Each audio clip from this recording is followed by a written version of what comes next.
Hare Krishna, Hare Krishna, Krishna Krishna, Hare Hare. I think so.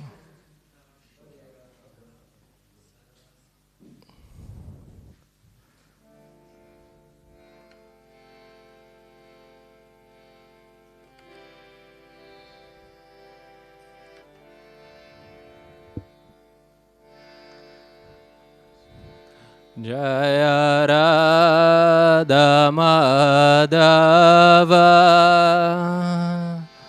Jaya Kunja Bihari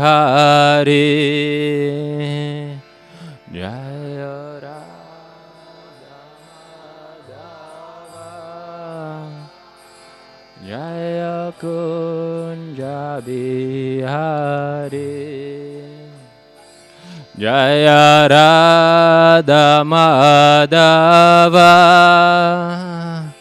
Jaya Kunja Bihari Radha Madhava Jaya Bihari Gopi Janavalabha Jaya Girivaradari Jaya Girivaradari Jaya Gopi Janavalabha Jaya Girivaradari Jaya Girivaradari Gopi Janavalabha Jaya Girivaradari Jaya Girivaradari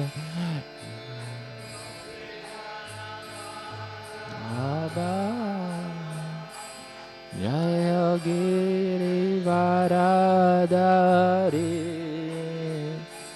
Jaya Girivaradari Jaya Yashodanandana Jaya Braja Janaranjana Jaya Yashodanandana Jaya Braja Janaranjana Jaya Yashodanandana Jaya Braja Janaranjana Yashodanandana Jaya Braja Janaranjana Jaya Yamuna Tira Vanachari Jaya Kunja Bihari Jaya Kunja Bihari Jaya Yamuna Tira Vanachari Jaya Kunja Bihari Jaya Kunja Bihari Jaya Yamuna Tira Vanachari Jaya Kunja Bihari Jaya Kunja Bihari Jaya Yamuna Tira Vanachari Jaya Kunja Bihari Jaya Kunja Bihari Jaya Radha Madhava Jaya Kunja Bihari, Jaya Radha Madhava, Kunja Bihari, Jaya Radha Madhava, Jaya Kunja Bihari, Jaya Radha Madhava, Jaya Kunja Bihari. Hare Krishna, Hare Krishna, Krishna Krishna, Hare Hare,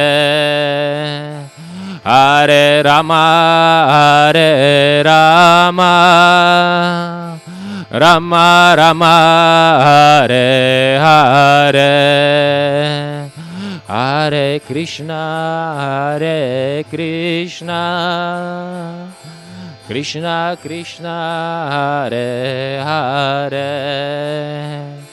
Hare Rama, Hare Rama, Rama Rama, Hare Hare, Hare Krishna, Hare Krishna, Krishna Krishna, Hare Hare, Hare Rama, Hare Rama, Rama Rama, Hare Hare, Hare Krishna, Hare Krishna, Krishna Krishna, Hare Hare, Hare Rama, Hare Rama, Rama Hare Hare, Hare Krishna, Hare Krishna, Krishna Krishna, Hare Hare, Hare Rama, Hare Rama, Rama Rama, Hare Hare, Hare Krishna, Hare Krishna, Krishna Krishna, Hare Hare, Hare Rama, Hare Rama, Hare Hare, Hare Krishna, Hare Krishna, Krishna Krishna, Hare Hare, Hare Rama, Hare Rama, Rama Rama, Hare Hare, Hare Krishna, Hare Krishna, Krishna Krishna, Hare Hare, Hare Rama, Hare Rama, Hare Hare, Hare Krishna, Hare Krishna, Krishna Krishna, Hare Hare, Hare Rama, Hare Rama, Rama Rama, Hare Hare, Hare Krishna, Hare Krishna, Krishna Krishna, Hare Hare, Hare Rama, Hare Rama, Rama Rama, Hare Hare, Jaya Pancha Tattva, Jaya Pancha Tattva, Jaya Pancha Tattva, Jaya Pancha Tattva, Tattva, Jaya Pancha Tattva, Jaya Pancha Tattva,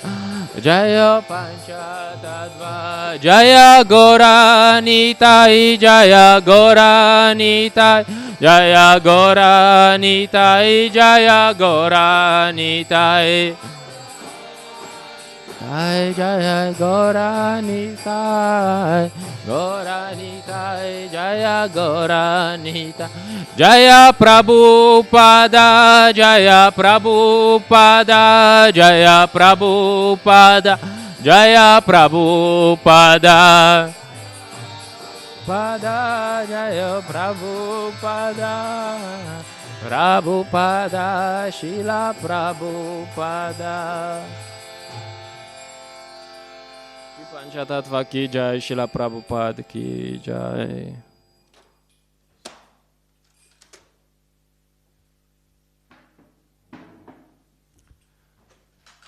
Om Namo Bhagavate Vasudevaya. Om Namo Bhagavate Vasudevaya. Om Namo Bhagavate Vasudevaya. Hare Krishna. So we're reading from Bhagavad Gita as it is. And we're chapter 11. And we're reading today texts 26 and 27. Okay, let's start with the Sanskrit.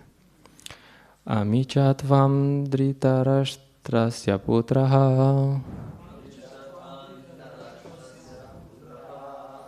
sarve sahai vavani palasangaihi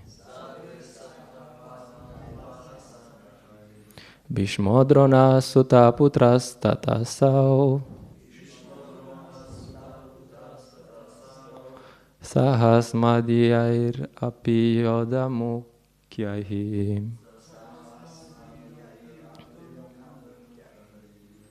Vaktrani tetva ramana vishanti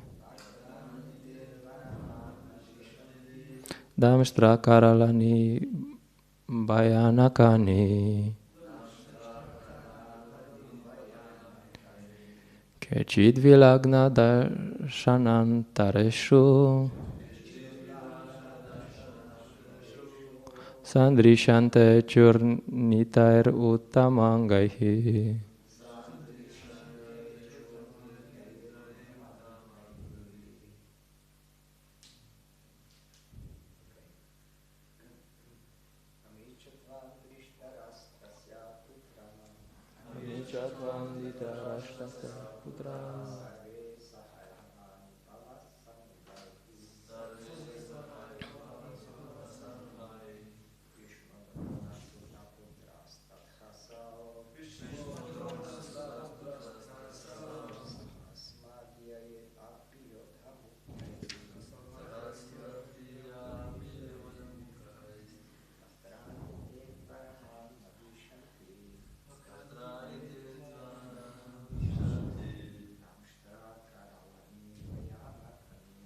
Damshtra karalani bhayanakani Bhairagna dashanantareshu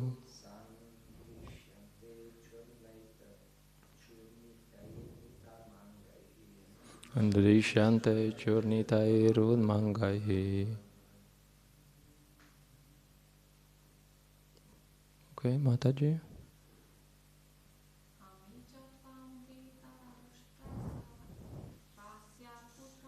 Amicha tvam dhritarashtrasya putra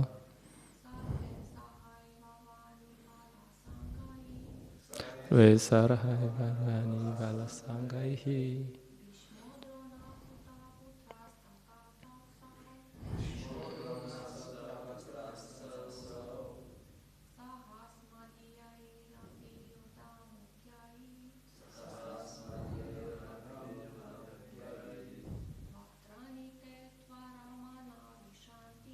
Vaktrani tetva ramana vishanti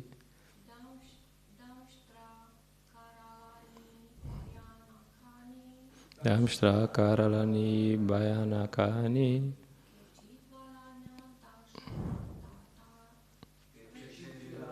Nadashanantareshu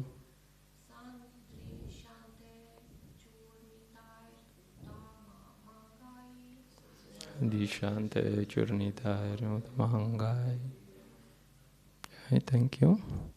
Ami, this, cha, also, tvam, you, Dhritarashtrasya, of Dhritarashtra, Putraha, the sons, Sarve, all, Saha, with, Eva, indeed, Avani Pala, of warrior kings, Sangaihi, the groups, Bhishmaha, Bhishmadeva, Dronaha, Dronacharya, Sutaputra, Karna, Tata, also, Asau, death, Saha, with, Asmadiyahi, our, Api, also, Yoda Mukyahi, chiefs among the warriors, Vaktrani, mouths, Te, your, Tvaramanaha, rushing, Vishanti, are entering, Damshtra, teeth, Karalani, terrible, Bhayanakani, very fearful, Kechit, some of them, Vilagnaha, becoming attached, Dashana Antareshu, between the teeth, Sandrishante, are seen, Churnitaihi, with smashed, Uttama Angaihi, heads. Translation and purport by His Divine Grace A.C. Bhaktivedanta Swami Prabhupada Ki Jai. Translation: all the sons of Dhritarashtra, along with their allied kings, and Bhishma, Drona, Karna, and our chief soldiers also, are rushing into your fearful mouths, and some I see trapped with heads smashed between your teeth. Purport. In a previous verse, the Lord promised to show Arjuna things he would be very interested in seeing. Now Arjuna sees that the leaders of the opposite party, Bhishma, Drona, Karna, and all the sons of Dhritarashtra, and their soldiers, and Arjuna's own soldiers, are all being annihilated. This is an indication that after the death of nearly all the persons assembled at Kurukshetra, Arjuna will emerge victorious. It is also mentioned here that Bhishma, who is supposed to be unconquerable, will also be smashed. So also Karna. Not only will the great warriors of the other party, like Bhishma, be smashed, but some of the great warriors of Arjuna's side also.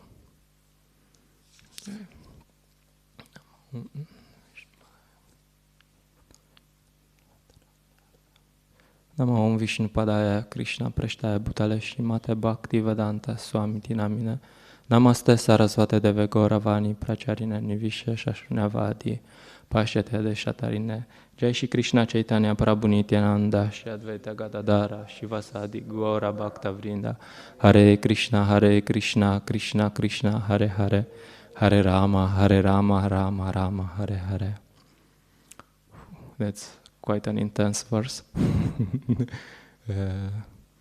I was thinking maybe sometimes if I would go for Sankirtan and we try to distribute a Bhagavad Gita and put it in someone's hand, and he will be like, and I will tell him this is books on yoga, meditation, tells you how to get free from stress, reconnect to spiritual energy. And he says, "Oh, okay, nice, sounds nice." And then he opens and he sees this verse. And he's like, "Oh, all the sons of Dhritarashtra are rushing into your fearful mouths, and some I see trapped with heads smashed between your teeth." And they're like, what? So I think they would be quite surprised, and then I will have to find a nice explanation. So this is somehow different from what we would expect, because we accept Krishna is stealing butter. Okay, that seems somehow innocent, but here he is killing everyone. And we will find out that Arjuna will ask Krishna, "Is it true? Are you doing this? What's your plan?" And Krishna says, yes, this is my plan.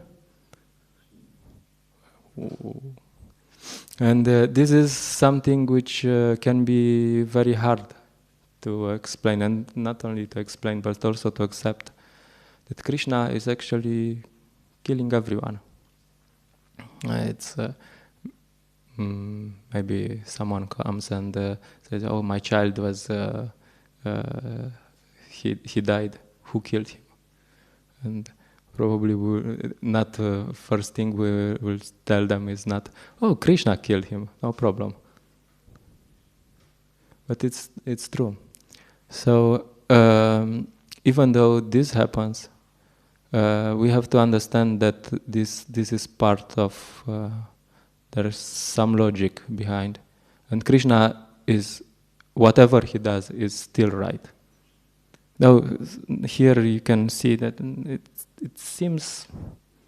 might seem maybe what he's doing is not really proper. I mean, we're teaching people ahimsa, and he has some heads smashed between his teeth. So there's the classical story about how Krishna is always doing the right thing, and it's about a king and his advisor. And one day the king, you know it probably, but it just to remember this. So one day the king cuts a part of his finger, and he goes to his advisor, and his advisor, being more direct, he says, "Yes, it's Krishna's mercy." You're like, what? How is this Krishna's mercy? I cut my finger, you don't understand. No, it's Krishna's mercy. Okay, then I will put you in prison, because you don't know how to behave, you're telling this strange philosophy. So he puts him in prison, and he says, what do you think about this? In fact, you're going to prison. This is Krishna's mercy. So then the king goes to hunting. You know the story, he's caught by some people who are doing animal sacrifices. So they catch the king and they want to sacrifice him. And last moment, before sacrificing him, they see, wow, he doesn't have a finger. How can we offer this to the deity? It's not improper. It's not right to be sacrificed. So then they say, let him go. So the king escapes, and then he comes back, and he goes to see his advisor in prison, and he says, "Yes, you were right. It was actually Krishna's mercy that I didn't get that I cut my finger, because otherwise I would have been killed. But you are in prison. Why is this Krishna's mercy?" And so he says, "Yes, because if I wouldn't be in prison, then I would be with you. I'm always with you. So then I would also be caught. So you would escape because you have you have cut your finger, but I wouldn't have. So it's better. No, I would have been killed." So this is Krishna's mercy. So, of course, many times Krishna does. We have this classical explanation that everything that Krishna is doing is best, but also sometimes he gives an explanation of what is going on. And here we see the ugly face of the material world. And some people would say, oh, but this material world is not properly made. No? People think like this because most of the people, they try to enjoy this material world, and for some reason they cannot enjoy. They always try to enjoy this way, that way, new car, new apartment, new girlfriend, new, and no, it doesn't work. So for some reason this material world, and then they complain, oh, this material world, something is not right, and there is no God. There is no God. How can a God exist? Because this world is not properly made. No, I want to enjoy this world, but I cannot. So why is this world made like this? So to understand the answer, there is some parallel which is done. Like, for example, I have my mobile phone, and I want to write a book on it. Yeah. So I'm saying, I started my book, and I'm saying, I'm starting to type. It's very difficult. It's not proper, not good. Very difficult. So I cannot write properly. And then I say, oh, this telephone was not made properly. But someone who is a bit more intelligent will tell me, yes, but this telephone is not meant for writing books. That's not the purpose of the telephone. The telephone is made for making phone calls and maybe doing some basic things. And if you want to write a book, you get a computer, you get different equipment. So this is, by this we can understand how this material world is perfect, but not for the purpose we think is made. This material world is perfect in the way that it's meant to frustrate us and convince us that we want to go back home, back to Godhead. So it's not a nice place. This is the ugly face and the real face of this material world. So what we can tell people, it's okay, you are frustrated. Like yesterday I met one guy who was telling me that he feels that he is not having any purpose in life, he has no direction, he's frustrated, and I was like, usually I'm a bit more gentle, but I felt that there he could take it. I said, yeah, perfect. You have no direction. And right now, also then we talked a bit more, and he told me more details. And my girlfriend also left me, and I'm suffering. And yes, it's perfect. Material relationships always end like this. Like, what? So this is material world. There is no happiness in the material world. So it's meant to be like this. It's not by mistake. Krishna makes this material world. And the problem is if you know what this material world is for, it's meant to develop our Krishna consciousness and go back home, back to Godhead. That's it. And if you try to do something else, that's a problem. Bhaktisiddhanta Maharaj would compare this world with a toilet. Like in a toilet, if you go, you do what you have to do, and you go out. Don't stay there. You don't build a house there. It's not a proper place. in last marathon we were we went to a toilet in a petrol station somewhere in Romania, and on the wall, in the toilet itself, there was written "Enjoy the life."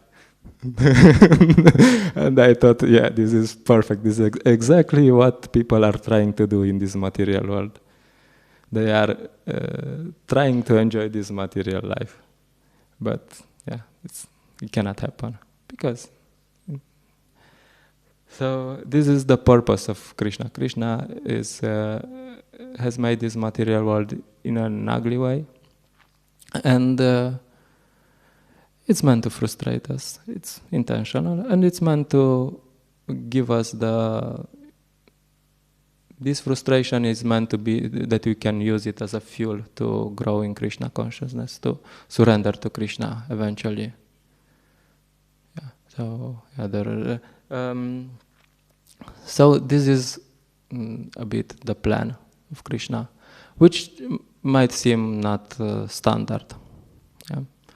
And what we are meant is we are meant to align with Krishna's plan. And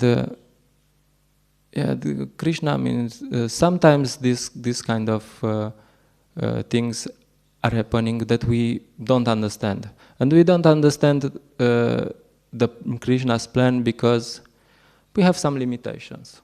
Yeah, we have limited senses.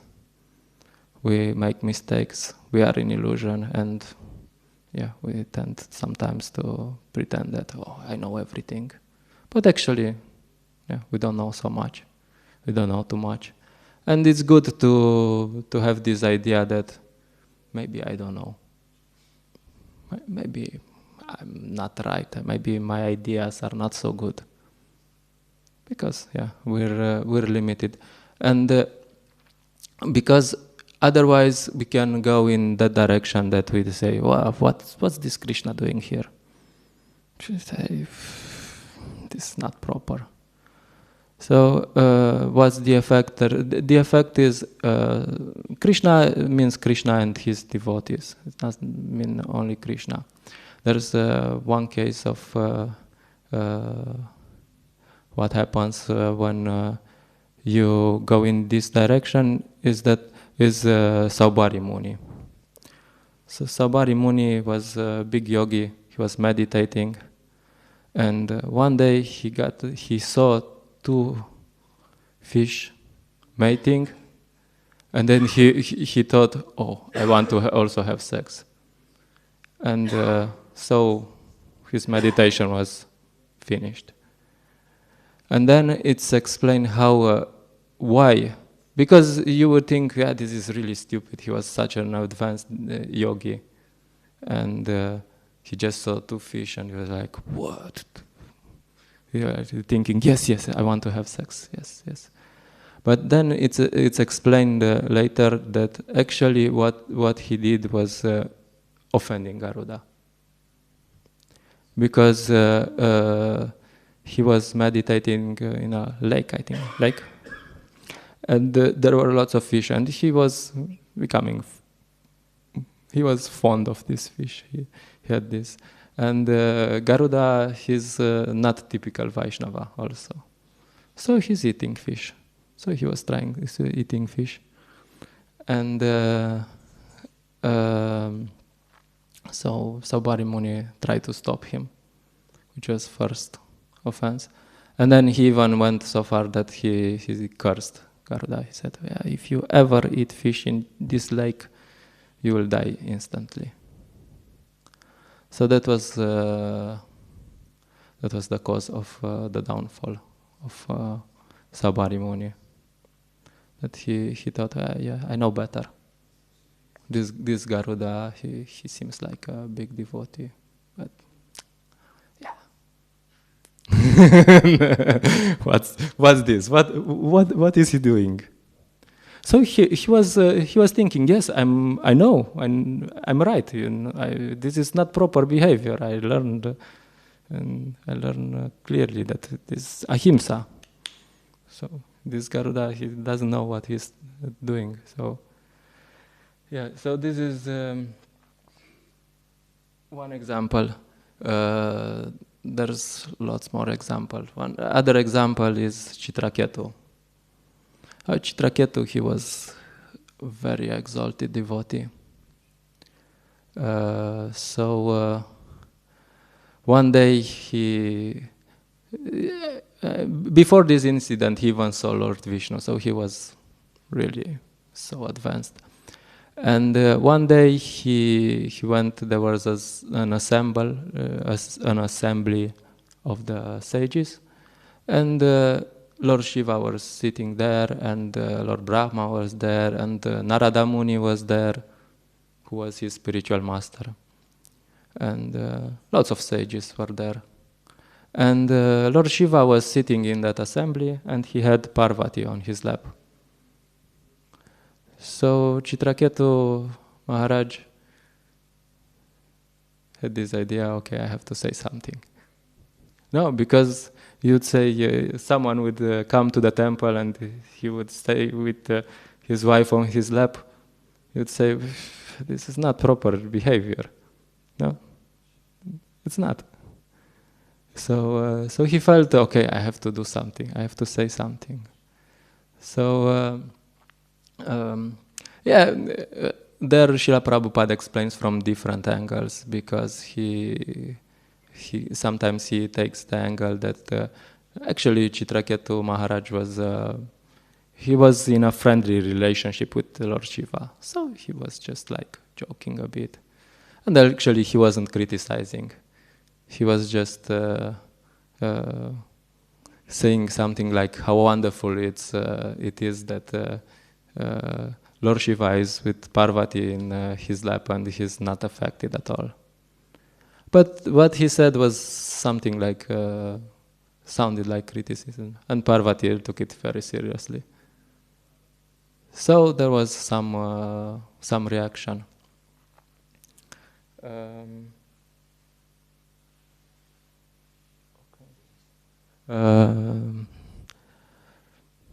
Not so good idea. Why? Because also Narada Muni was there, who is his spiritual master, and it was Narada Muni was there. He thought it's proper behavior. Lord Brahma was there. He thought it's proper behavior. Lord Shiva was there.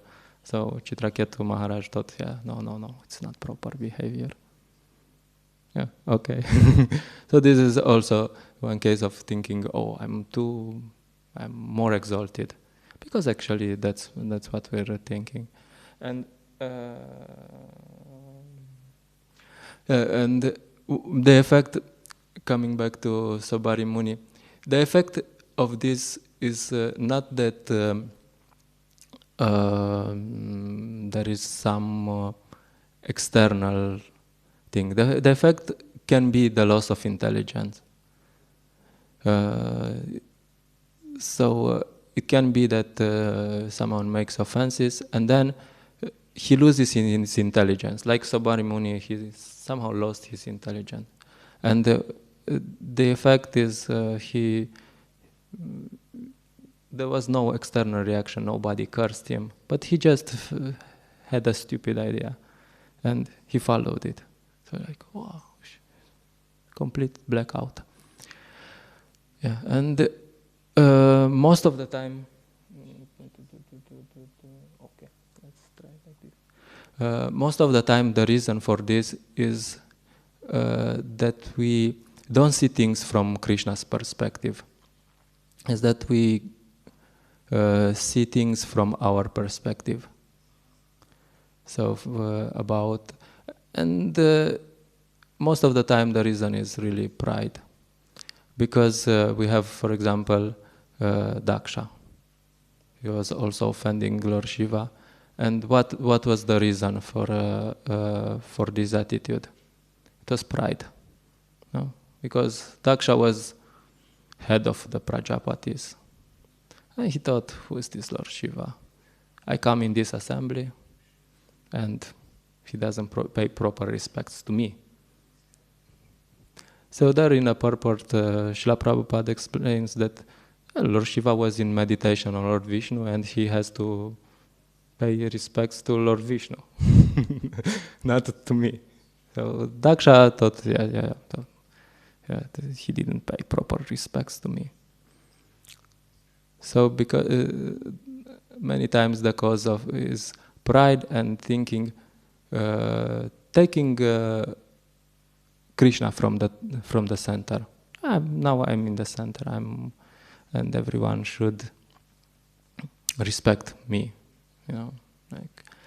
And sometimes you think, okay, I'm really so exalted, but maybe Krishna thinks differently. There's a classical example is Ambarish Maharaj and Durvasa Muni. So Ambarish Maharaj, Durvasa Muni thought, okay, it is Ambarish, he's Maharaj, he's a king, he's materialistic, I'm a Brahmana, I'm more exalted, so I'm in a higher position. So he thought, okay, I will chastise him, I will show him a lesson. But actually Krishna thought differently. Actually Krishna thought, but Ambarish is a big devotee. And Durvasa, he was not such a devotee. So then there was some problems. And even Ambarish Maharaj, he didn't take it so seriously. It's described that after Durvasa Muni was running through the whole universe with Sudarshan Chakra behind him, then Ambarish Maharaj was waiting for him. And he had this attitude like, where did you go? We're waiting for you to take lunch. He was still waiting for him to take lunch. Because he didn't take so seriously. He was like, I invited this person for lunch, and he just rushed away, and we're waiting, so he's coming back and to take prasadam. And all this time he was waiting that he's coming back. So Ambarish Maharaj didn't take it seriously. But Krishna did. Even more extreme case is Dhruva Maharaj. Because Dhruva Maharaj was a 5-year-old. He wasn't a devotee. He wasn't. He was just a 5-year-old child, and he was just playful. And his stepmother, Suruchi, she thought, who is this Dhruva? And she offended him. And then, after this, Dhruva went to the forest and became a great devotee. So, but still, his stepmother got reactions for offending a great devotee. Even though he wasn't at that point when he was offended. Apparently. Probably he was from past life. But apparently he wasn't a great devotee. So what we learn from all this story, there are, is that we really don't know who is who sometimes. And it's always good to have this attitude that Lord Chaitanya is advising us in the Shikshashtaka, that we always pay respect to everyone and never expect respect from anyone. And in this state, he says, we can always chant the holy name. So this is one of the very important verses. So when we don't understand something, when we think something is, we can always have this view. But Krishna is doing right, but I don't really understand this. Maybe it's beyond my capacity to understand. I will try to understand, but not in a way that, Krishna, what is this? Or his devotees, what they are doing. Because many times Krishna has a better plan than my plan. So we have to have faith in Krishna's plan. So, yeah, fortunately for our case, the plan is not to go into a battle of Kurukshetra. There's probably going to be no one killed, and his plan is just that we chant Hare Krishna without offenses, and then we share it with everyone else. So that's his plan, and we, as further verse from Bhagavad Gita says, we can choose if you like to go according to his plan, and of course we know what the details of his plan from Srila Prabhupada. So we can choose. We like his plan, or we want to have our own plan, and and if we follow his plan, then there will be victory for us. And sometimes it is what is victory is there's different ideas. One idea of victory is that we will take the government. I don't know. We'll conquer the world. So this can happen. But there's another more important idea of victory.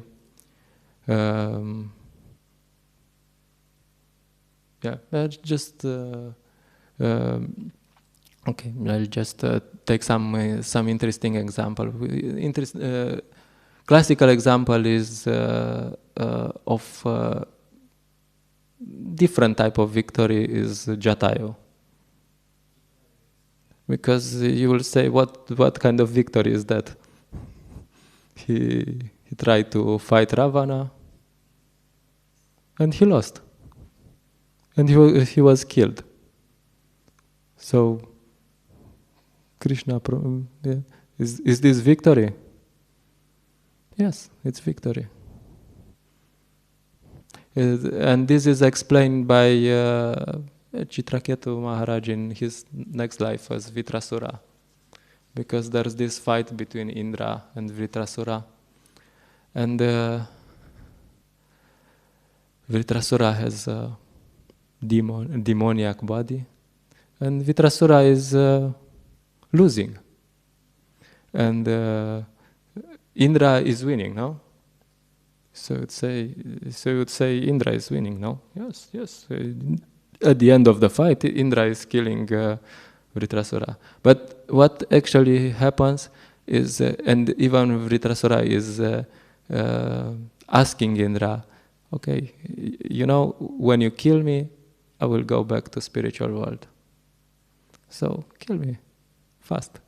I don't have time to waste in this material world. I want to go as fast as possible to the spiritual world. So please kill me as fast. And Indra stays here, and he takes the karmic reactions, which are not so nice, for killing Brahma, a devotee. So the real victory is to become Krishna conscious. That's real victory, and this is what actually we are promised if you are on Krishna's side. Not the other can be or cannot be. Maybe they are, maybe they aren't. Okay, so that's it. I'll stop here. If there's questions, comments, I don't know, protests.